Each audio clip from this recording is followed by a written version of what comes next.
Right ఇక కాకినాడ జిల్లా పిఠాపురంలోని IIFT campus నిర్మాణ పనులు శరవేగంగా జరుగుతున్నాయి. కొత్తపల్లి మండలం పొన్నాడ వద్ద 25 ఎకరాల విస్తీర్ణంలో ఐఐఎఫ్టి క్యాంపస్ నిర్మాణ పనులను ఎంపీ తంగెళ్ల ఉదయ్ శ్రీనివాస్ పరిశీలించారు. ముందుగా క్యాంపస్ నిర్మాణంలో ఉన్న తరగతి గదులు, హాస్టల్ భవనాలు, ల్యాబ్తో పాటు ఇతర విభాగాలను పరిశీలించారు. కేంద్ర రాష్ట్ర ప్రభుత్వాల భాగస్వామ్యంతో 229.81 కోట్ల రూపాయల వ్యయంతో 3 ఏళ్ల కిందట క్యాంపస్ నిర్మాణానికి శ్రీకారం చుట్టారన్నారు. అయితే గత వైసీపీ ప్రభుత్వం రాష్ట్ర ప్రభుత్వ వాటా నిధులు ఇవ్వకపోవడంతో కేవలం 20% పనులు మాత్రమే జరిగాయని ఎంపీ ఉదయ్ శ్రీనివాస్ అన్నారు.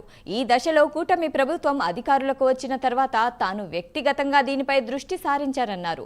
అలాగే పెండింగ్ నిధుల కోసం పలుమార్లు కేంద్ర వాణిజ్య శాఖ మంత్రి పీయూష్ గోయల్ సంబంధిత శాఖ అధికారులతో చర్చలు జరిపి 25 కోట్ల రూపాయలు తీసుకొచ్చినట్లు ఎంపీ తెలిపారు.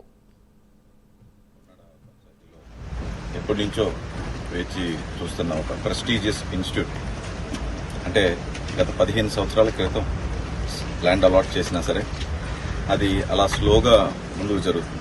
కానీ మన కూటమి ప్రభుత్వం వచ్చిన తర్వాత దీనికి అడిగిన నిధులన్నీ కూడా, నిధులు లేక ఆగిపోయిన ఐఐఎఫ్టీని నిధులు ఫ్లో తీసుకొచ్చి నిధులు తెప్పించి కూటమి ప్రభుత్వం డబుల్ ఇంజిన్ సర్కార్లో, అంటే కేంద్రం నుంచి రావాల్సిన నిధులు అలాగే స్టేట్ నుంచి రావాల్సిన నిధులు కూడా తీసుకొచ్చి సుమారు ఈ ప్రభుత్వం వచ్చిన తర్వాతే 30%లో ఉన్నది 80%కి ఒక సంవత్సరంలోనే పూర్తి చేసే దిశగా ముందుకెళ్తూ ఇంకా బ్యాలెన్స్ రావాల్సిన నిధులను కూడా తీసుకొచ్చి, అంటే కాంట్రాక్టర్స్ కూడా వాళ్ళకి పేమెంట్స్ తక్కువ వచ్చినా సరే ఇంకా అడ్వాన్స్ స్టేజ్, ఇంకా కన్స్ట్రక్షన్ వచ్చేసి అలా ఆపకుండా కూడా ఈ ప్రభుత్వం మీద ఉన్న నమ్మకం కన్స్ట్రక్షన్స్ కైనా బిజినెస్ మ్యాన్స్ కైనా ఎలా ఉన్నదనేది దీన్ని బట్టి తెలుస్తుంది.